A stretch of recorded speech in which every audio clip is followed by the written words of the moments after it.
It's the third vaccine that has been approved, but what's different about the vaccine is that it is a one-dose, not a two-dose vaccine. And I think I speak for everybody when I say that we're really proud and happy that this has happened. Pennsylvania expects to receive about actually 94,000 doses directly, the Commonwealth, and then the federal partnership, actually the federal partnership is going to do another, I think, 30,000 doses to pharmacies. So in all, it's really over 124,000 doses of the Johnson & Johnson vaccine that we'll be getting in the very first week. We'll be getting more in weeks to come, and we look forward to I hope, more of this coming between now and the end of March. Again, as I said, unlike the other vaccines, Johnson & Johnson is a one-dose vaccine. It also has less stringent storage requirements, so the logistics are going to be a lot easier. This is going to allow for greater flexibility during the distribution and the administration. So in consultation with the Department of Health, Pennsylvania Department of Health, and the Pennsylvania Department of Education, the task force, we have all decided to recommend that this Johnson & Johnson stream go to our teachers and school employees, public and private. That's everybody, teachers, bus drivers, staff, cafeteria staff, janitors, management, so that we can get our children back to in-person classrooms as quickly as possible. With Johnson & Johnson as a one-dose vaccine, this actually is an advantage in that we can do this more quickly than we can with a two-dose vaccine. Again, our goal is to offer every public and private school worker a vaccine.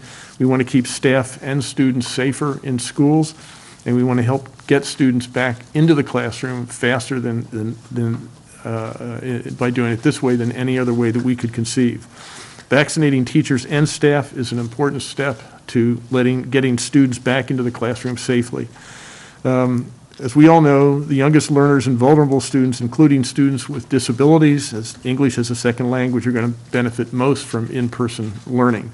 And to get those students back into the classrooms as swiftly and safely as possible, we are prioritizing teachers and staff who work with pre-K and elementary students, students with disabilities, students who have English as a second language, teachers of English as a second language, and teachers of other vulnerable students in the first round of vaccines. Getting the youngest and the most vulnerable back into the classrooms will also help parents, many of whom have been struggling to balance jobs with child care, learning support duties, and all the other things that goes along with parenting young kids for far too long.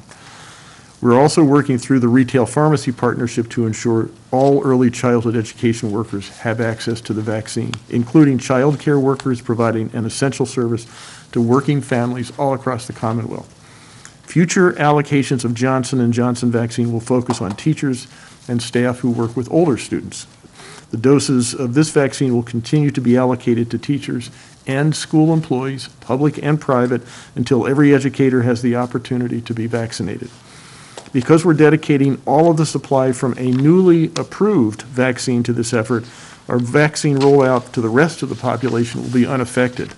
In fact, those in line for Moderna and Pfizer will see an increase in supply of these vaccines because Moderna and Pfizer have also, this last week was great not just because we have a new vaccine, but also because Moderna and Pfizer doses, those vaccines, those will see an increase in this week. Everyone who's already eligible under Phase 1A of the COVID vaccine distribution plan will remain eligible and will continue to distribute Pfizer and Moderna vaccines as swiftly and efficiently as possible. But getting students back into classrooms is a priority for our COVID task force. We all know that in-person education is absolutely important for students. And we all want to give our students the tools they need to succeed. We need them to get those tools. A high-quality education puts students on a path to future success, and a strong education system enriches our communities and enriches our economy. We know that the educational losses that students have experienced over the past year are severe. And schools provide key support services for students in communities beyond the classroom. So it's not just the learning gap that has occurred over the past year. There are opportunities for behavioral support programs. We've missed out on that. And access to nutritional meals. We've missed out on that. So schools are also where a lot of social and emotional growth takes place for our children. When our students can't see their friends, that's hard. But we need to make sure that when students and teachers get back to the classrooms, they're safe. Our job is to make sure students can focus on learning and growing rather than on worrying about their safety. So I want to thank all the members of the task force for your hard work. Together we're making progress, I think, to help our youngest and our most vulnerable students get back to the classroom safely. I also want to recognize the efforts of staff in my administration and the Pennsylvania's intermediate units. They've worked tirelessly since the approval of the Johnson & Johnson plan to make this a reality. I know the president yesterday announced that he wanted to make teachers a priority. We actually did this at our meeting on Sunday. So we appreciate the president thinking that we made the right decision on this. This is a critical step, and we're glad to have the resources to help students get back into the classroom and keep our communities safer. However, just let me point out, we have to remember that COVID is still here. Vaccinations are only part of the strategy. Many schools have already started to get students and teachers back into the classrooms using safety measures like mask wearing and social distancing. Vaccinations are just one more layer of a protection on top of all that to help the process continue. And it's important that we continue to wear masks, we continue to practice social distancing at schools and wherever possible. Even after teachers and school employees have been vaccinated, these things will remain important. Schools are an integral part of our communities, and all of us are proud to stand with teachers and families and students to make our schools and our communities safer. This initiative will help protect our communities. It's going to take burdens off our parents and families, and it's going to make our schools get back to the business of teaching our kids, which is exactly the way it should be. So now, I thank you for that. I'm going to turn this over to State Senator Art Hayward. Senator. Thank you.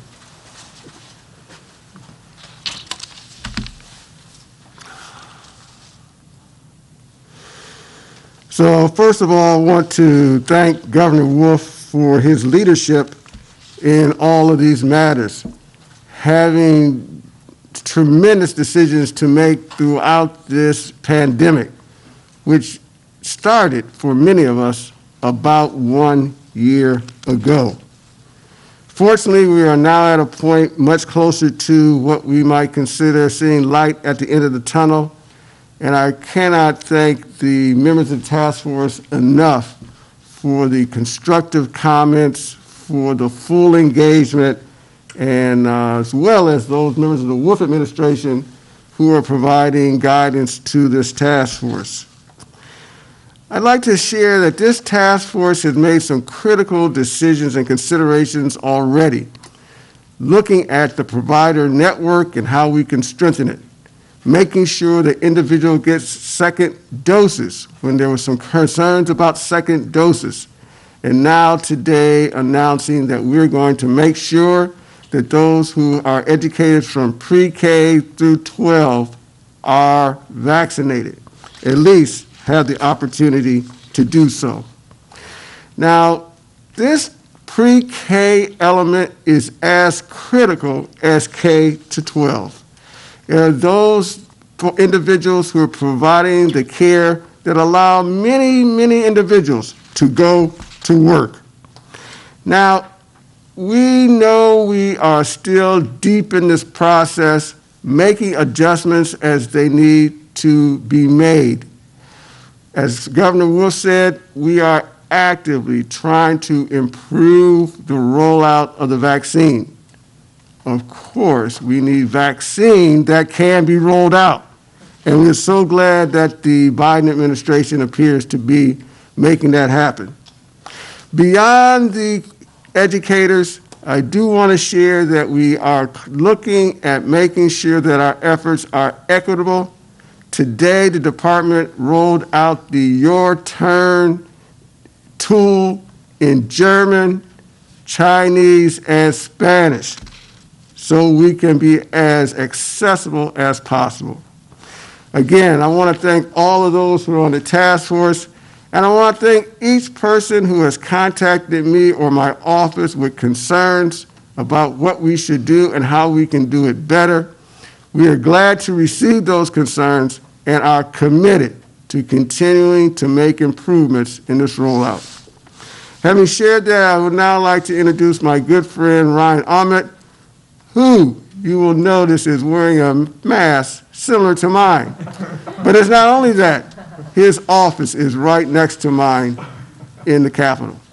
Ryan.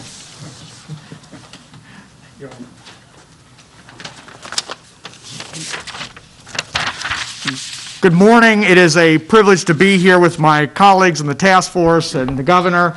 It's terrific to see you all in person. We've been spending a lot of time together virtually over the last 2.5 weeks, including, as the governor mentioned, a very important conversation on Sunday afternoon. Today represents a major step forward in our effort to combat COVID-19 and restore and rebuild a stronger Pennsylvania. We have a very unique opportunity over the next few weeks to get our children back in school, get parents back to work, help Pennsylvania families, strengthen our communities, and further position our economy for recovery and growth. Additionally, and significantly, we are addressing the challenges our seniors have experienced with obtaining the vaccine through a revised distribution plan and focusing a growing supply of Moderna and Pfizer vaccine on our seniors and others in Phase 1A, and doing so within the existing provider network. While we believe this change will have a significant impact, this task force is committed to continuing our efforts to distribute those doses in a more efficient and effective manner. The actions this task force and Governor Wolf have taken, with 94,000 doses of Johnson & Johnson vaccine and the revised distribution plan, will positively impact millions of Pennsylvanians all across this Commonwealth. In closing, I want to thank the Governor, Acting Secretary Beam, for establishing this task force, taking the step to establish this task force, the opportunity to offer feedback, shape policy, and make decisions, as has been discussed already, and do so in real time, has thus far exceeded my expectations. At the outset, I urged bipartisan collaboration. I urged engaging the private sector and other stakeholders. The Governor and the Acting Secretary have acted on all of those suggestions and more. We recognize that much work remains, but I'm confident that we are turning the corner and dramatically improving the process to ensure any Pennsylvanian who wishes to be vaccinated has access to vaccine.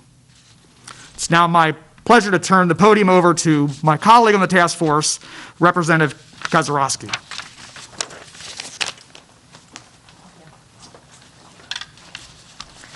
Good morning. My name is Bridget Malloy Kozarowski. I'm representative of the 114th Legislative District in Lackawanna County. I would first like to thank Governor Wolf, Acting Secretary Beam, Director Padfield, and my Senate and House colleagues that make up our joint task force. Each one of us has put politics aside to collaborate and find ways to protect the health of all Pennsylvanians. Today's announcement that is recommended by our joint task force is a special initiative that is a step in the right direction. By allocating the Johnson & Johnson vaccine to our educators, contracted staff, and child care workers, we are providing a way to prioritize the health and safety of both our teachers and our students while paving a path to get our children back into the classrooms. 2 weeks ago, as a task force, took the initiative to limit the impact of those first doses in order to secure second doses that would coincide with Operation Warp Speed's calendar. It is critical that we stand here today and make it very clear to all Pennsylvanians that your second dose of Moderna and Pfizer vaccines are secured and will be allocated within the CDC recommended guidelines. At the end of the day, we are faced with the task of coming up with a plan to allocate a vaccine supply that simply did not meet the demand. We as a state, we have the infrastructure, We have the incredibly talented providers and the selfless volunteers to get this vaccine into the arms of Pennsylvanians. But all of that is limited if there is no physical vaccine to allocate.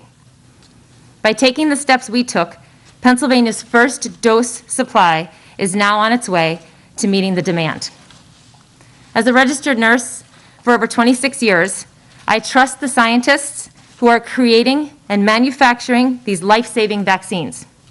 I am grateful to every willing provider across the Commonwealth whose mission is to vaccinate our communities and keep all of us safe. We have heard it time and time again.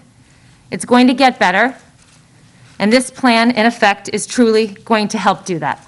Thank you very much. And it is with my pleasure, I'm going to introduce now my colleague, Representative Tim O'Neill.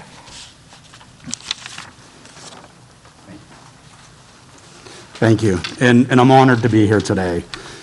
So I honestly think since the pandemic began, this is the first time that a bipartisan group of legislators, as well as the governor, have stood together to address a problem.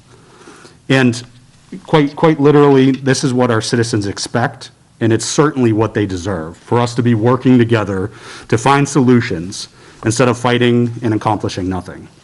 So I'm honored to be here today to participate in that with all of you. Certainly, vaccinating our teachers and reopening our schools is something that everybody wants. It's not a Democrat issue, it's not a Republican issue, it's a Pennsylvania issue.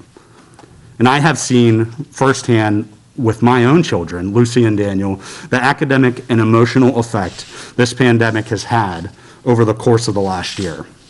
They want to be in school face-to-face with their teacher and peers, and they ought to be.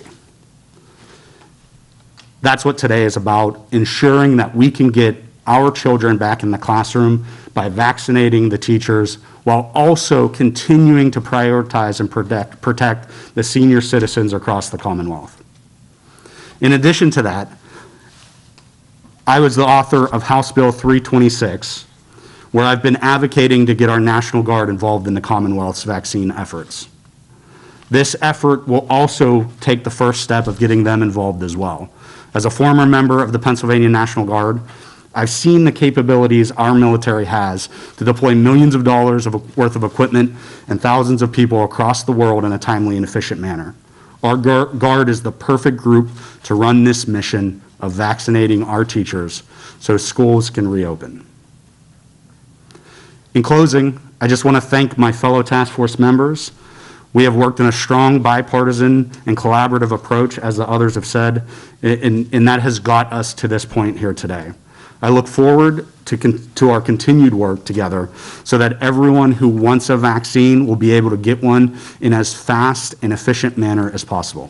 Thank you very much, and I'd like to turn it back over to Governor Wolf. Thank you, everybody. Nice job. That was great. So I'll do the questions. If any of you want to say those, if you hear the questions, want to say something. Okay, Sarah, back to you. Thanks, Governor. Thanks to all of our speakers, too. We're going to open up the questions now from our reporters. We ask that if you have a question, you raise your hand, as I see many of you have already done. We will call on you, invite you to unmute. If you could please, I'll say your name and your media outlet, but if you could please say who your question is for before you pose the question, and then you are certainly permitted a follow-up question. So our first reporter today is Aaron Martin from WPXI. Go ahead, Aaron. You should be able to unmute. Hi, Governor. Thank you for taking the time. This question is for Governor Wolf. I wanted to start by asking a little bit about how some of the logistics of this process will go. I saw in the release that just came out the National Guard will be involved, that this will be done through the 28 different intermediate sites, intermediate units throughout the state. Right. So is this going to be a situation where teachers are contacted by the state in order to come get the shot? Do they have to contact the state themselves? How will this work? The intermediate units are, and by the way, they have a connection with both the public and the private sector schools, and they will be reaching out to them. The National Guard will be managing the security and the logistics aspects of making sure the shots are actually administered into arms. But it's the combination of the National Guard and the intermediate units, and they'll be reaching out to the teachers, the educators, bus drivers, the staff who are in line to get this unique vaccine. And just one quick follow-up on that point. You mentioned how we're seeing additional doses of Moderna and Pfizer as well. We're, of course, still hearing from people who are waking up hours before a vaccination clinic is announced, struggling to get on, not able to actually get a vaccine. What is your message to people who hear this and say, I've been trying to get a vaccine for 2 months, I'm in 1A and I still can't get one? Well, that's true. And 1A, back in January or December, when 1A was first established, there was a shortage of vaccines. There were fewer vaccines in supply than there was a demand for it. Each week, I think the supply has increased, and it increased again last week. But it's still not, I think it increased nationally from 14.5 to 15.2 million doses just last week of the Pfizer and Moderna alone. So that was a big increase in just one week. But even with 15.2 million vaccines going to states, the supply simply isn't meeting the demand. So we're doing better, and I think with the task force, we're doing a better job of figuring out how to get that limited supply out. And there are more vaccines available this week than there were last week, but it still doesn't take away from the fact that the supply of vaccines is still not up to where the demand is. And until that happens, even if we were hitting on all cylinders, even if we were doing 100%, which we're not, we're figuring out how we can do better and better. But even if we were doing a perfect job, there still would not be enough vaccine yet to meet the demand. The interesting thing was the president yesterday said that he's hopeful that we can get to the point where every person in the United States who wants to get a vaccine can get one by the end of May. So I think that actually moved, at least in what he said, this timeline up by 2 months, and so that would be a very hopeful sign. But right now we're not there yet. Thank you. Is Pennsylvania prepared for that? I'm sorry? Is Pennsylvania prepared for that, to get everybody vaccinated by the end of May? We're working on that. We would love to be in line with that, yeah. Thank you. Next, we have Barbara Barr from WGAL. Go ahead, Barbara. Thank you, Governor Wolf and task force members. My question is, until now, you've given control of decision-making to individual school districts as to whether to go in person or virtual learning, depending on the data. Is this a mandate if a certain percentage of teachers and staff are vaccinated? We're basically saying to teachers, we want you to get back to teaching, and we're going to make this available. And if we've offered it to you, the state can't force the school. The school districts are all independent and they make their own decisions. But the deal as far as the teachers are concerned is that we need them to get back to school. And if you've been offered a vaccine, you ought to be willing to go back to school. Have you received any assurance from school districts that if a certain percentage of teachers and staff are vaccinated, that they will indeed have in-person learning, since that is the goal? I can't say that we've received written assurance from the school districts, but we've been working with the teachers, with the school districts, with the intermediate units, and they all seem to be on board. I think I haven't heard anybody who thinks this is not something that we ought to do. So I'm hopeful that this will lead to the result we want. And again, keep in mind, because Johnson & Johnson is a one-dose vaccine, we don't have to wait the 4 weeks or 3 weeks between the first and the second dose, and then 1 to 2 weeks after that to get somebody up to immunity. This should happen after the first vaccine. 1 to 2 weeks later, they should be ready to go. And to the extent we're moving this out immediately, we should have teachers begin to be able to go back to work before the end of this month. Governor, thank you. Thank you, Barbara. Next, we have Deanna Durante from NBC 10. Go ahead, Deanna. Many of the school districts tell us that they still have the spacing concerns and high transmission rates in their individual counties that they have to follow. So will the vaccination of teachers then outweigh those other regulations that they have to follow from a state and from a county level? Yeah, that's a good question. We have, again, the way we have worked with the schools is to say, here's your surrounding area, and you're either in a low, moderate, or high area in terms of risk. And if you're in a high area, you should be virtual. If you're in a moderate area, the idea is a mix, a hybrid of virtual and in-person. If you're in a low risk, you should be in person. Most school districts are moving, we still have a few in the high-risk area, but the vaccine should make it so that regardless of where you are, you should be able to do whatever those guidelines suggest that you ought to do. And to the extent that those guidelines increasingly suggest that we ought to have at least a hybrid, if not a full back-in-person teaching, the vaccine should give teachers, educators, the confidence that they can, in fact, go back into the classroom. But this doesn't give the blanket to say, okay, you have the vaccination, get back into the classroom. And how many public, private school teachers, administrators, school bus workers do we have in the state? And when do you anticipate that they will all be vaccinated? It's a good question. That's a tough one to answer.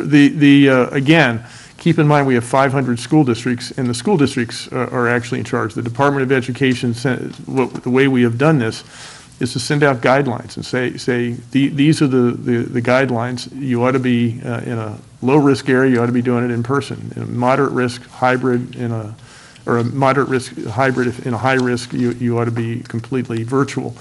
And that has changed. We update that every week. The vaccine should make this easier to do whatever those guidelines suggest, make it easier and gives teachers the confidence that they can be back in person when the situation warrants that. And we're moving toward that. More and more schools are in areas that are in low to moderate risk areas. So there is, in one way or another, the guidelines are that you ought to be able to go back to work. The vaccine should just give educators that last ounce of confidence that they can, in fact, go back into the classroom and be safe. But again, how long do we expect this to take? You also asked. We don't know the exact numbers, but the estimate is somewhere around 200,000 people when you take into account all the teachers, the school bus drivers, the aides, the counselors, the school nurses, the administrators, and everybody. It's about 200,000, but we don't know how many of that 200,000 have actually already gotten a vaccine because they're in they have a pre-existing condition, an underlying condition, or they're over 65. So we just don't know. We also don't know how many of that group might say we don't want the vaccine. It's a crude estimate, but again, we have 94,600 vaccines in this first round of Johnson & Johnson. The pharmacy partnership is another 30,000, so that's 124,000 out of that, whatever it is, 200. That's a lot of people who are going to be in line as quickly as we can roll this out to get a shot in the next couple of weeks. And that means that if it takes 1 to 2 weeks to make sure that the vaccine has taken hold in the body, that we should have the bulk of our educators able to go back to work by the end of the month. Thank you. Next up, we have Chandy Chapman from WTAE. Go ahead and unmute. Okay, thank you so much. I had one question. Is there a plan in place to ensure that administrators who may be working in a separate building, not interacting with the children as much, are not going ahead of the educators who are interacting with the kids and getting this vaccine? And another part, you briefly mentioned daycare teachers. Where are they in line in getting the vaccine? Because it starts with preschool. So 2-part question. Okay, let's see if I can remember both parts. The idea is that this gets rolled out in the early childhood areas, as I mentioned, and some of the high-risk areas first. So administrators are educators, and regardless of where they are, they're in this line. Within the line, I think we're trying to get the youngest, most vulnerable first, the early education areas first, and we'll move up from there. But again, the hope is that we can move really, really quickly because we have this one-dose vaccine uniquely targeted to this group. It means we can get back to school quicker than we would if we use the dual 2-dose vaccines. Thank you. Next up, we have Brett Schultes from WITF. Go ahead, Brett. Oh, thank you very much. And this is a question for Governor Wolf. I am not going to turn my video on. I have 4 more people here willing to take questions, so, okay, go ahead, Brett, go ahead. Well, thank you, Governor. I actually want to slightly change tack because I know members of the bipartisan task force, as well as some on the county level, have really been pushing for the allocation of vaccines to a few mass vaccination sites. And just focusing specifically for a moment on the one at Park City Center, I know they've said there that they plan to open even without an allocation of vaccines next week and use some of Lancaster General Health's vaccine allocations. I just wonder how you feel about and whether you will be pushing for an allocation to Park City Center for next week as part of its launch, or if you aren't able to commit to that yet. Yeah, I can't commit to that, but I want to get these shots into as many arms as quickly and equitably as possible. So one of the things that we're basically looking at 3 things, the task force, as to how we can do that, and there's sort of, the general idea is that we're using the retail or the pharmacy network of hundreds of pharmacies all around the Commonwealth. They have the logistics experience and skill, and they have the expertise to actually get the shots into people's arms. So that's one channel. But we're looking at these mass vaccination sites. The National Guard will be very helpful in making sure that works, but also local health authorities. And I think in Lancaster, Lancaster General, the health systems will be very big in this too. So that is one avenue. And then there's going to be a third to make sure that the least accessible population, the populations who are going to be hardest to reach, that we do take affirmative steps. And we still have to figure out how we're going to do that, but we recognize that there's more ways to get these vaccines out than just the pharmacy partnership. And again, what we're doing here is I think an original, innovative way to try to get shots to a specific targeted audience as quickly as possible through a unique channel that exists in our education system. So we're open to all those things. Again, part of the deal is how we allocate what we get, but the biggest part is how much we get. And we don't, unfortunately, control that. So we will be getting, as I say, the country is getting 15.2 million vaccines that we know of. The pharmacy partnership that the federal government is managing directly is going to be another. We don't know how much there. And then this new Johnson & Johnson channel is, as I say, what, about 2.8 million vaccines going out across the country in this first week. So that's what we know, and how we allocate that is to try to get to the people who we think are the ones who deserve priority, like the 1A folks, and now teachers and educators.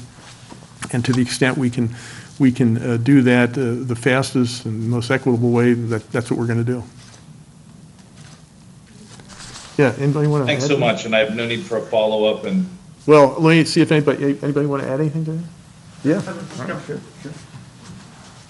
If I could just briefly comment on it, first of all, I'm extremely pleased with the work that's underway in Lancaster County and with the mass vaccination site. The partnership is very unique. The public-private partnership, the private partners that are involved, 4 major health systems in the county that have come together to support this mass vaccination site, and of course the support of our state legislative delegation, as well as our county commissioners, local government officials. We think this mass vaccination site has the potential to really drive throughput to get vaccination into arms as quickly as possible to the residents of Lancaster County. As the governor said, it really comes down in many respects to supply. As the supply increases, we think sites like Lancaster County will certainly benefit, in addition to the funding distribution model that we've discussed, allocating vaccine based on a number of factors, based on population over the age of 65, the COVID infection rate, the death rate, and then tying performance, driving throughput, 80% of that first dose within 7 days. Many mass vaccination sites, certainly one in Lancaster, I think will benefit from that plan. But I wanted to just take the moment, Governor, to just thank all of the folks in Lancaster and elsewhere across the Commonwealth, but I'm most familiar with the Park City work. Just thank them for the work that they're doing. And I think, again, we're going to see the vaccination, the doses increase dramatically over the next couple of weeks, and folks in Lancaster County and all across the state are going to benefit from that. And I've certainly raised this particular issue with the task force and the Lancaster County work directly with the Secretary of Health and Governor, and I appreciate their support of it. Yeah, Art. I just do want to address the issues of hesitancy. So when we have mass vaccination task locations or even pharmacy locations, we still have some hesitancy in some communities. And these vaccines are effective and safe.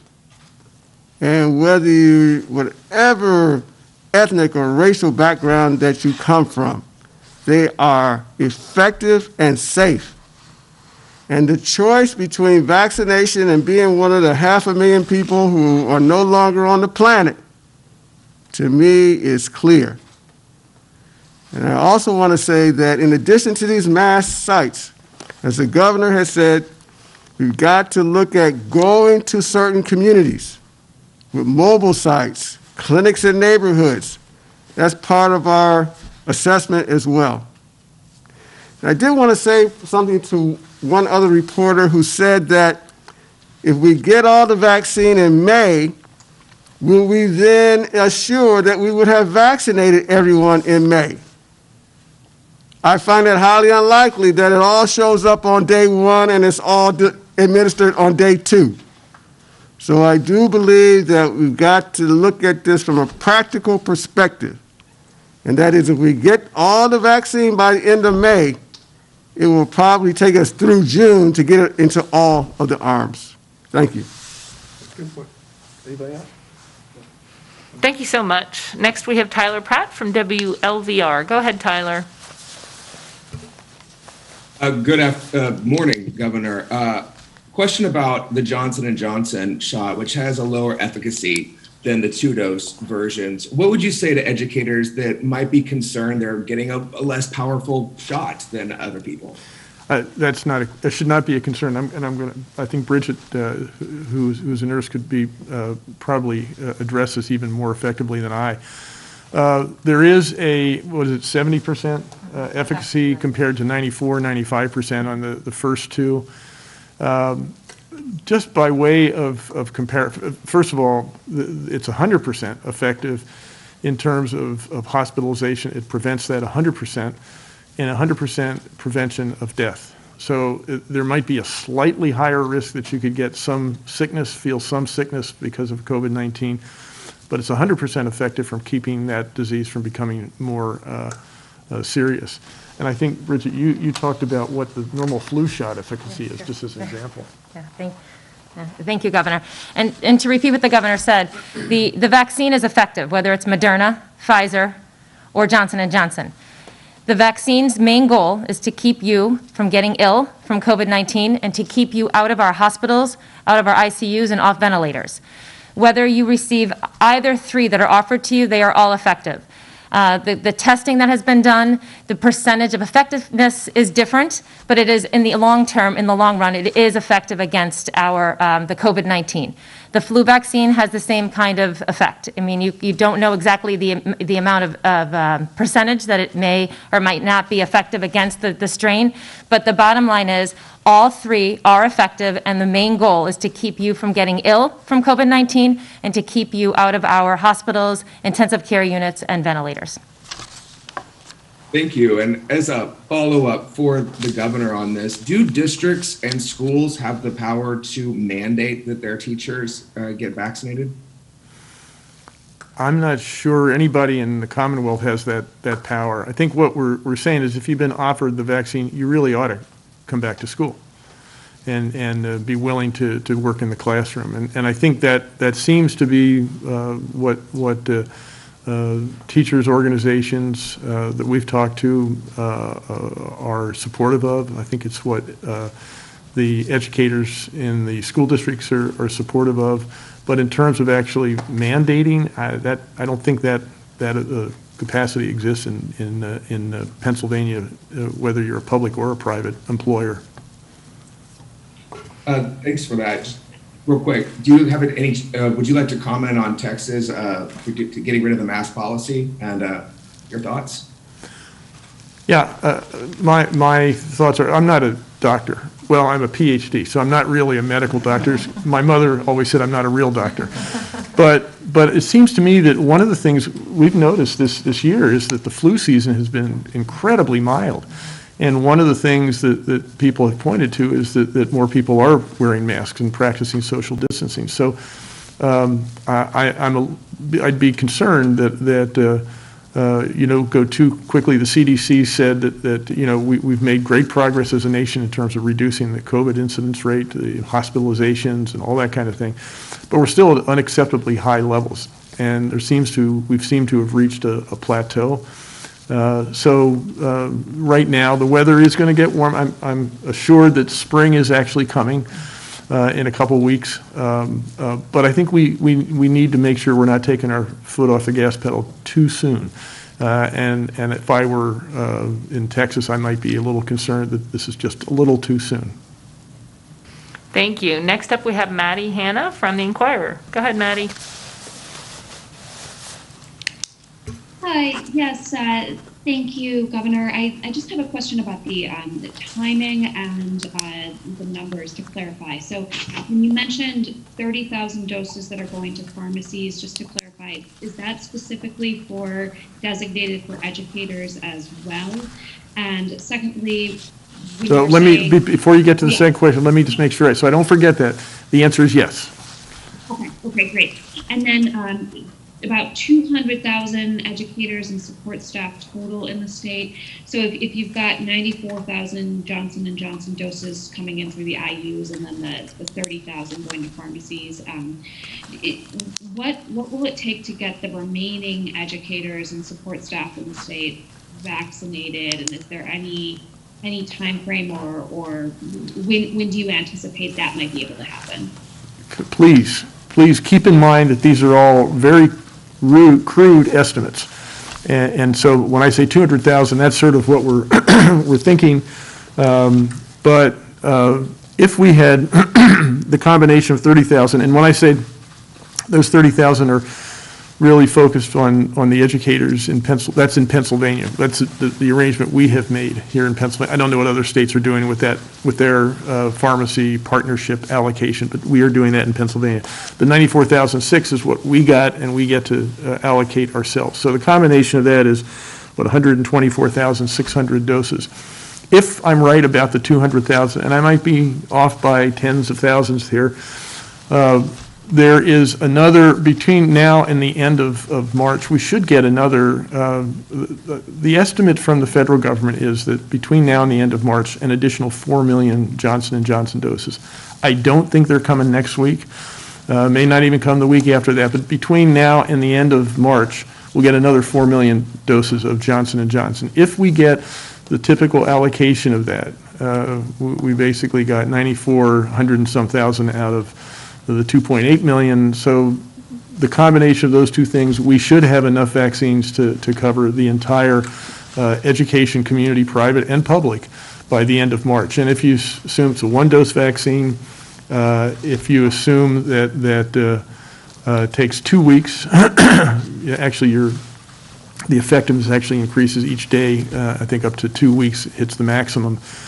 So let's just say the very latest under that scenario would be that we get the shots out within the first week of April. 2 weeks after that, sort of mid to the third week in April, would be the very last of the educators at all levels who should have gotten the vaccine. But the vaccines will start, in the next couple weeks here in March, so that over 100,000 educators should be ready before the end of March to be back in the classroom. So that I don't mean to be too hazy here, but these are all really crude estimates, and I'm doing the best I can with the numbers. And we really don't know exactly how many vaccines we're going to get Johnson & Johnson by the end of the month, but the federal government has been fairly confident that they're going to deliver somewhere around 4 million in the last week, and so far they have been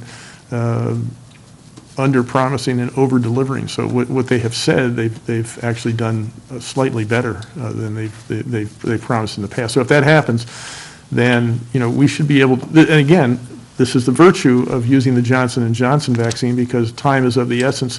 The faster we get to this point where the injections have been made and the immune system is functioning fully, the sooner we can get our classrooms open and our kids back to school.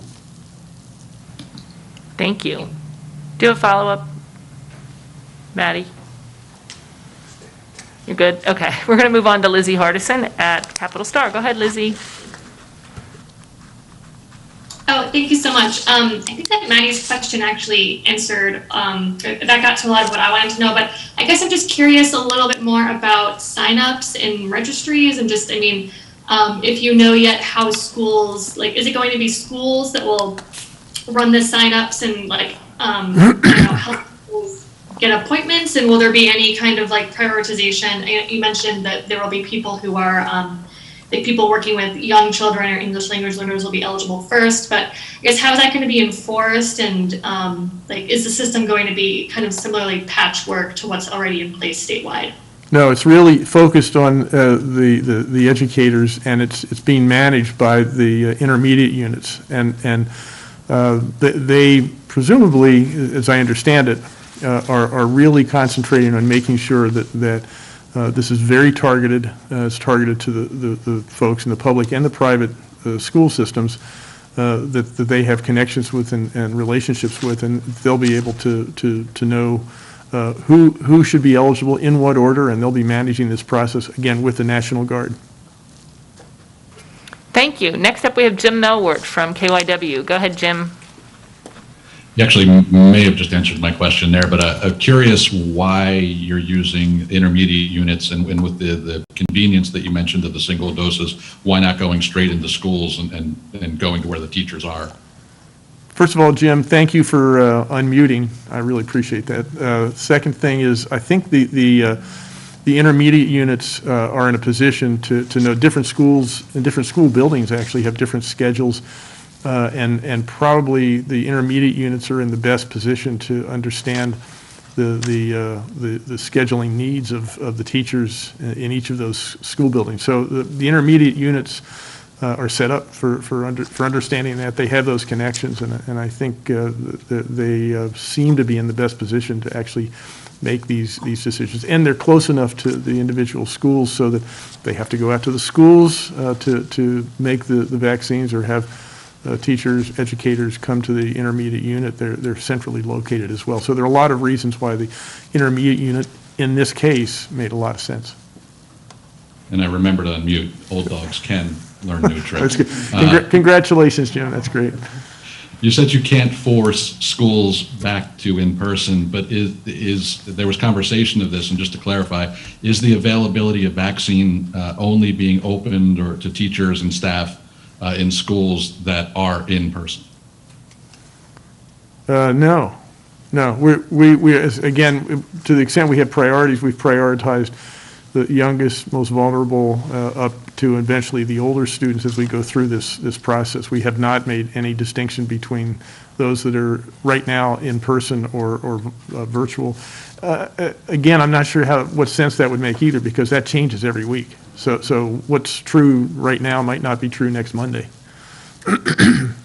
So a school that's all virtual would still, absolutely, teachers in a school. Okay, thanks. Yes. Thank you so much. That is all the time we have today. Thank you to all of our reporters for your questions. We will be putting out a PA cast with this recording later today. Thank you, Governor Wolf. Thank you to all of our speakers, all of our legislators for joining us today. We really appreciate your time and effort to be here in person. I have one more. Oh, okay. Sorry. Yes. All right. So thanks, everybody. Have a great day and stay safe.